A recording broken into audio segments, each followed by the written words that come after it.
यह कहानी एक बहुत ही प्राचीन हिमालय योगी की कहानी है। एक बहुत ही सुंदर व वैभवशाली गांव था। वहां एक समान नमक लड़का रहता था। उसका योग्य योगी बनने का सपना था। वे गांव के आश्रम में भी जाता था। वहां बौद्ध भिक्षु के साथ वे ध्यान लगाता था। वह हर रोज ध्यान लगाने आश्रम में जाता था। उसके दिनचर्या में ध्यान एक बहुत ही महत्वपूर्ण आकांक्षा थी।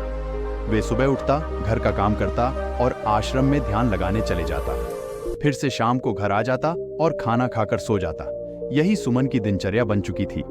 उसका सपना था कि वह बहुत ही बड़ा योगी बनेगा और उसे बड़े बड़े योगों से मिलने का बहुत शौक था। एक दिन वे आश्रम में चला जाता है और सुमन वहां दो भिक्षु की बात सुनता है।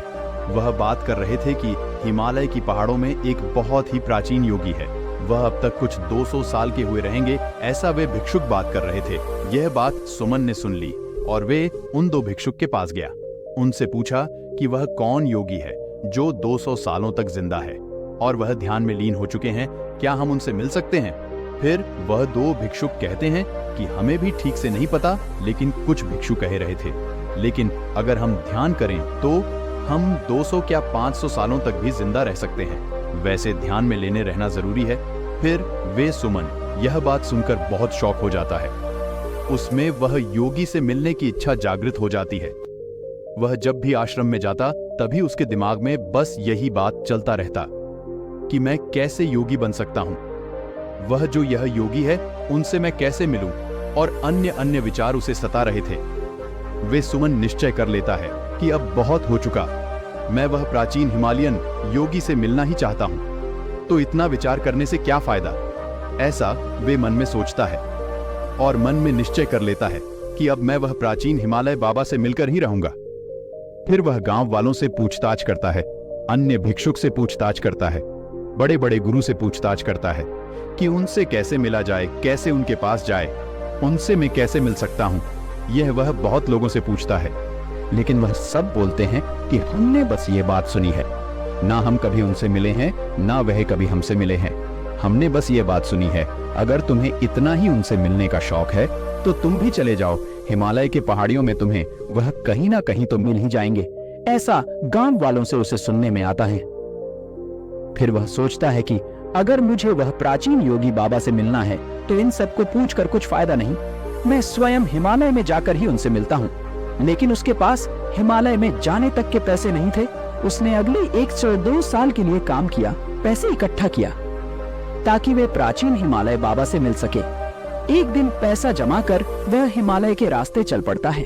वह रास्ते पर चलते चलते सोच रहा था, अगर मैं वह प्राचीन योगी बाबा से मिला तो फिर मुझे बहुत ही आत्मज्ञान की प्राप्ति होगी। जिस तरह से सुमन जा रहा था हिमालय योगी बाबा की तरफ, उसे तरह से लग रहा था कि सुमन के अंदर बहुत ही आत्मज्ञान, आत्मा साक्षात्कार प्राप्त करने की बहुत ही जिज्ञासा है। उसे लगने लगा था कि वह प्राचीन योगी बाबा उसे बहुत ही अच्छी तरह से ध्यान करना सिखाएंगे। जैसे जैसे दिन बीते जा रहे थे वैसे उसकी पूरी खोज वह योगी बाबा को ढूंढने की ही थी। जैसे जैसे दिन बीते जा रहे थे उसका निश्चय पक्का होते जा रहा था। वे सुमन बहुत ही भटक रहा था। वह जिस जिस गांव में से होकर जाता था वह आश्रम में रुक जाता था और हर आश्रम में वह एक ही सवाल पूछता था कि यहाँ एक योगी बाबा आए थे क्या, वे हिमालय की तरफ गए हैं। ऐसा वे जिधर जिधर रुकता उधर उधर पूछते रहता ताकि उसे वह हिमालय योगी बाबा के बारे में और भी जानकारी मिल सके। लेकिन कोई नहीं जानता कि वह योगी कहाँ रहता है, और जिसको भी पता चला कि वह योगी उधर रहता है, वह योगी उसे जगह को छोड़कर दूसरी जगह और भी हिमालय के अंदर चला जाता है। इसलिए वह योगी आज तक किसी को मिला ही नहीं। लेकिन एक बात निश्चित थी कि वह योगी इसी दुर्गम हिमालय के पहाड़ियों में रहता है और वे यहीं मिल सकता है। बस किसी को पता नहीं था कि वह योगी कहाँ रहता है। वे सुमन ऊंट से घोड़े से चलते हुए हिमालय की तलहटी पर पहुंच चुका था। वे सुमन हिमालय के शिखर को देखता है। उसे आप सफर पैदल ही करना था। वह हिमालय की तलहटी पर जो गांव बसे थे वह सुमन जाता है। उन्हें पूछता है कि यहाँ कोई योगी हिमालय बाबा रहते हैं क्या। वे गांव वाले भी उसे वही बताते हैं कि रहते तो है, लेकिन हमने कभी उन्हें देखा नहीं। हमने उनकी आभास होते हुए तो देखा है, लेकिन हमने कभी उनको सत्य में देखा नहीं। जिनको भी उनका पता चला कि वह कहाँ है, वे योगी जगह छोड़कर दूसरी जगह चले जाते और भी हिमालय के गहराइयों में चले जाते हैं। वे सुमन और भी जानकारी उन गांव वालों से पूछता है। गांव वाले बताते हैं, हाँ है तो बहुत। वे प्राचीन 300 सालों के भी हो सकते हैं या फिर 600 सालों के भी हो सकते हैं, लेकिन वह कहाँ रहते हैं हम यह नहीं वह बता सकते। हम ही नहीं, कोई नहीं बता सकता, लेकिन हाँ, समय समय पर उनके रहने के सबूत हमें हिमालय पर मिलते हैं। अगर तुम उन्हें बहुत खोजोगे तो वह तुम्हें मिल ही जाएंगे, ऐसा गांव वाले सुमन से कहते हैं। वे सुमन हिमालय के तलहटी के गांव में से आगे बढ़ चला था। वह हिमालय की दुर्गम पहाड़ियों में चलना शुरू कर देता है। वे सुमन बहुत ही अंदर हिमालय की गहराइयों में जा रहा था। वे सुमन हिमालय के कहीं शिखर पर गया। उसने एक चोटी पर ढूंढा, दूसरी चोटी पर ढूंढा, तीसरे चोटी पर ढूंढा, लेकिन वह योगी हिमालय बाबा वे सुमन को नहीं मिले। उसे हिमालय में घूमते हुए 2 से 3 साल गुजर गए, लेकिन वह योगी बाबा उसे नहीं मिले। वह बाबा को ढूंढते ही जा रहा था। वह ढूंढते जा रहा था, ढूंढते जाते हुए हिमालय की बहुत ही गहराइयों में दुर्गम भागों में भी गया, लेकिन वह नहीं मिले। उसके मन में निश्चय तो पक्का ही था, मिलना है तो मिलना ही है, कुछ भी हो जाए, लेकिन वह योगी से उससे मिलना ही था। उसने मन में ठान लिया था। वे थक जाता, सो जाता, उठाता और फिर से वह बाबा को ढूंढता। उसका निश्चय पक्का था कि कुछ भी होने दे, लेकिन वह बाबा से मिलकर जरूर रहेगा। कई बार तो उसको रो देता था, क्योंकि जंगल में ना तो कोई आसपास था और ना ही किसी से बात करने का कोई जरिया। वे जंगल के फूलों, पत्तों, फलों पर जिंदा था। देखते देखते उसको कब 2-3 साल गुजर गए वह भी नहीं पता चला। उसकी तबीयत भी वहां बहुत खराब होने लगी थी। वे बहुत ही ज्यादा थक चुका था।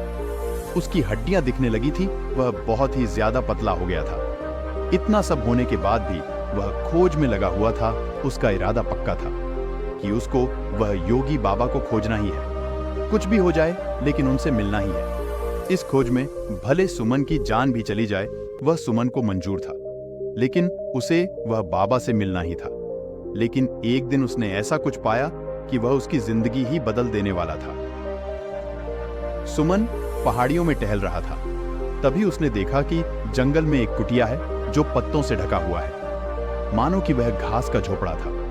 और वह इतना थक गया था कि वह ठीक से चल भी नहीं पा रहा था। वह कुटिया की तरफ जाने से पहले ही गिर गए। लेकिन कैसे?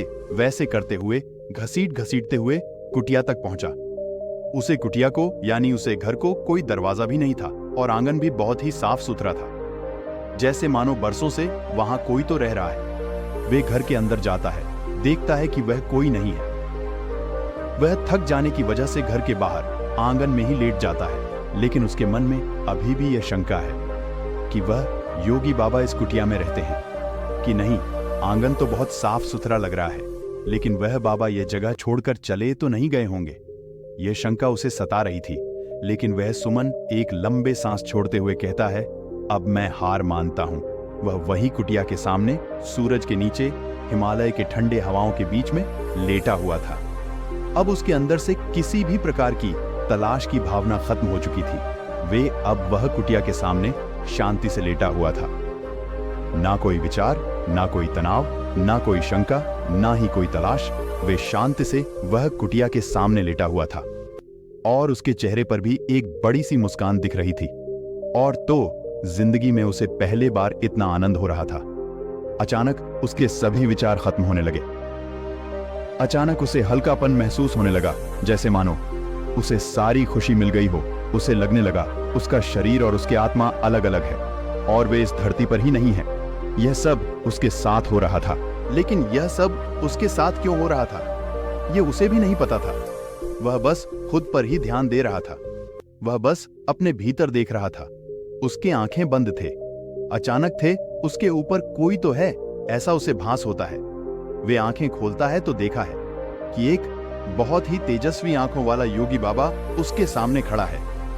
वे योगी बाबा बहुत ही प्राचीन थे। उनको देखकर ऐसा लग रहा था कि वह कई सालों से जिंदा है। वह प्राचीन योगी बूढ़े बाबा सुमन से कहते हैं, आखिर तुम मुझ तक पहुंची गए। वे सुमन उन्हें देखते हुए मुस्कुराया। वे तेजस्वी आंखों वाले योगी बाबा सुमन से बोले कि क्या तुम्हें मुझसे कुछ पूछना है? इतने सारे कठिन परिश्रम के बाद, इतने सालों की मेहनत के बाद उन्हें देखकर वह सुमन के सवाल ही खत्म हो चुके थे। वह सुमन योगी बाबा से कहता है कि नहीं, मुझे कुछ नहीं पूछना।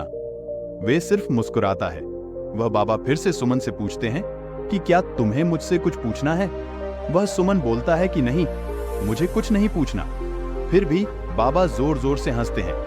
उनके हंसी से हिमालय की पहाड़ों में गूंजती है। ऐसा लग रहा था जैसे वह योगी के साथ पूरे हिमालय की पहाड़ियां भी हंस रही हों। फिर वह योगी बाबा वह सुमन से कहते हैं कि आखिर तुम समझ ही गए कि ध्यान क्या होता है? वह सुमन कहता है, हाँ, इतनी कठिन परिश्रम के बाद पता तो चलना ही था। हाँ तो चलिए जानते हैं उसे, वह ध्यान का अर्थ। इतनी जल्दी कैसे समझ गया? उसके अंतरात्मा से जो शब्द निकला हुआ था कि मैं हार मानता हूं, वही उसके असली ज्ञान का अर्थ था। मैं हार मानता हूं, यह शब्द उसके अंतरात्मा से आए थे, ना कि उसने मन से बोला था। वह छुपता, वह कुछ भी नहीं था। उसने अंतरात्मा के अंतिम स्तर को छुआ था। जिस समय उसके मन की सारी तलाश, लक्ष्य, कोशिश दूर हो गई, इस समय उसे ध्यान का असली मतलब पता चला। उसे पता चल गया कि ध्यान कैसे अवस्था है जिसमें न कोई मन में विचार, न कोई मन में उम्मीद, न कोई मन में लालसा, न कोई विचार, न कोई कोशिश, सिर्फ ध्यान। यह ज्ञान की सबसे बड़ी ताकत।